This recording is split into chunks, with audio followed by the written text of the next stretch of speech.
Tuloy! Dami tayong mga ceremonies bago lumitaw sa TV, tapos nga bilang dinive mo lang. Eh di pasikat ka masyado, kaya ka nakabusita siguro. Di ba parang may saltik yung galawan, di ganun, bad joke. Sakit to na, sabihan ka pa sikat. Bad daw yun. Di ba? 2019, totoo lang, 2019, bago mag-pandemic. Sumama ako sa isang food trip yung food tour ni Chef Sandy Daza. Nakasama ko sila BB at nakita ba nagpost ako kahit isang picture? 2019 yun, bago mag-pandemic. Walang picture. Magkaibigan na kami ni Lisa ng close, 2018 pa. Nung panahon na Kasi mga social climber, alisin ko na ho mga bossing. Dumako na tayo doon sa kay Inday Sara Duterte, mga kababayan. Nako, madami to. 1, 2, 3, 4, 5, 6, 7, 8, 9. Tatlo. Mga bossing, ito. No?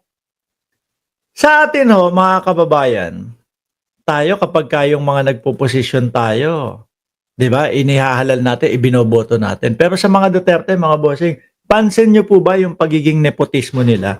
Yung tipo bang gagamitin nila yung mga kapangyarihan nila, gagamitin nila na sila ay nakaupo, gagamitin nila na ako ay presidente, mag-a-appoint ako ng mga kamag-anak ko. Ganyan sila Tingnan mo, pati nga si Sulaika, 'di ba? Ito matagal na ho itong nabalita. Bumalik lang po mga bossing. No? Naalala ko lang po. No? Sabi, kaya di maiwan ni BP Sara, si Sulaika, matagal nang magkasintahan, sabi po ni Montulfo. Siguro po, ayan ang dahilan na magkasintahan sila, kaya nai-appoint si Lopez doon sa OBP. No? Kawawa naman. Roromansa kay Digong, sabi ni Chi Cereza. Sabi dito sa balita na to, matagal na anyang may relasyon si Vice President Sara Duterte at ang kanyang Chief of Staff na si Zulaika Lopez. Dahil suta kita, hindi ho ako may sabi niya, nire-reactionan ko lang yung balita ni Montulfo. Yan. Dahil suta kita, i-appoint kita. Diba? Ganyan po. Madami din pong in-appoint ang dating Pangulo na ganyan, na mga kamag-anak nila. Upang sa ganun niya, kapag dumating ang panahon, ligtas sila. Pati po sa Supreme Court, di ba? Mga appoint din ng dating Pangulong Duterte. Pero dito muna tayo. Matagal aniyang may relasyon si Vice President Sara Duterte at ang kanyang Chief of Staff na si Zulaika Lopez. Ito ang ibinunyag kahapon, nung last year pa yata ito, ng dating kolumnista na si Ramon Tulfo. Mahilig sila yung mga ganyan, mga bossy. Yung tipo bang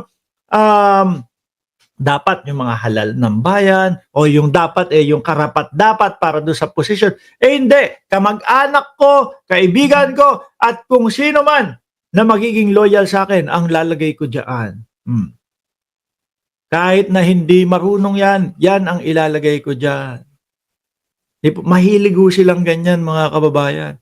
Okay, ito ang sagot ni Sara. Sara at Zulaika ay matagal na magkasintahan, sabi dito. Di ba ninyo nahalata, Sara, is a dyke or lesbian, tomboy, or AC/DC siya? Pwede sa lalaki, pwede sa babae. Siya ay bisexual. Kasi nga naman mga bossing, kung sakali na magkaroon ng problema, madali nilang malalapitan. Kung sakali na may kailangan sila, madali nilang malalapitan, mga bossing. Ito po ang kinakaba ko sa Supreme Court ho. Yan ang kinakaba natin sa Supreme Court ho, mga kababayan. Baka naman baka appointee kayo ni dating Pangulo Duterte.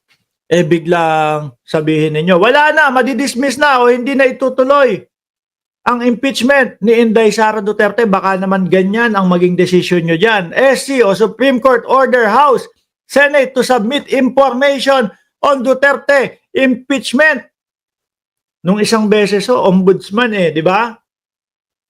Si Martires nahalata ng mamamayang Pilipino. Naku, appointee din yan ng dating Pangulong Duterte. Pa-resign na yan. Baka babawi.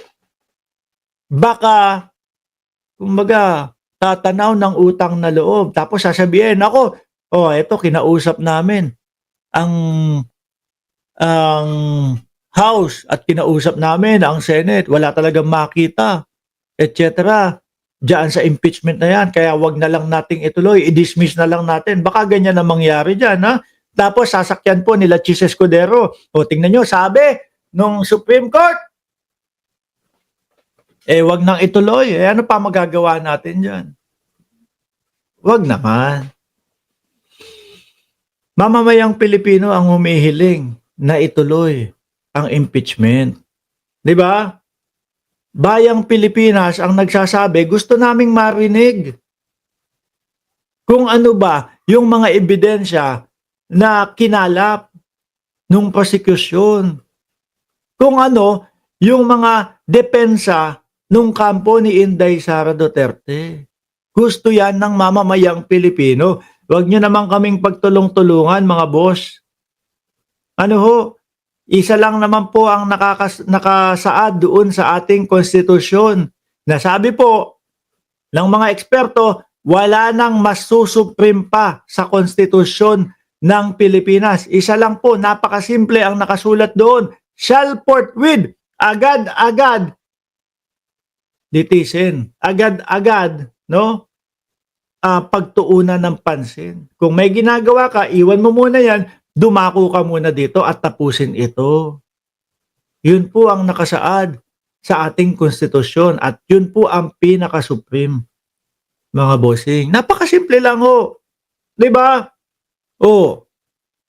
Hindi ho pwede dito yung sasabihin ng mga senador na nako, eto naman pag pinagbotohan namin pwede tong ma-dismiss. Kung madami ang boboto sa dismiss, dismiss ito. Kung konti ang boboto sa dismiss, di hindi dismiss, tuloy. Sa nakikita natin, 18 senador ho, mga kababayan, halos po,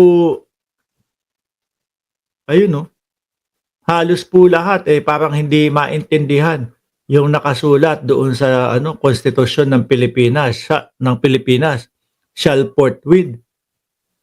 Di po ba? Kailangan nyo matuloy yan. Pagtatawanan kayo, no? Pagtatawanan tayo ng buong mundo. Ay, yung Pilipinas, tingnan mo. Simpleng simpleng word na forthwith, hindi naiintindihan. At nung mga senador pa, ha?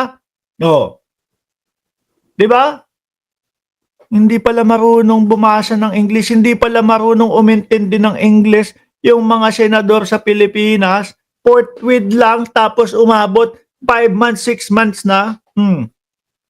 Madadamay ho kami sa inyo, mga senador. Di po ba? Sabihin, naku, yan mga senador, paano pa kaya yung populasyon ng Pilipinas? Di po ba? Yan, syempre matatalino na yan. Hindi naman magiging senador yung mga yan. Di ba? Hindi naman magiging mga senador yan, hindi naman magiging Senate President yan kung hindi marunong umintindi ng English. Kaso, ang nakikita natin, mukhang hindi marunong umintindi ng English. Yung mga senador natin, paano pa yung mga Pilipino, yung mga simpleng mamamayan? Madadamay kami. Di ba? Madadamay kami. Baka isipin, bobo din kami. Napakasimple lang.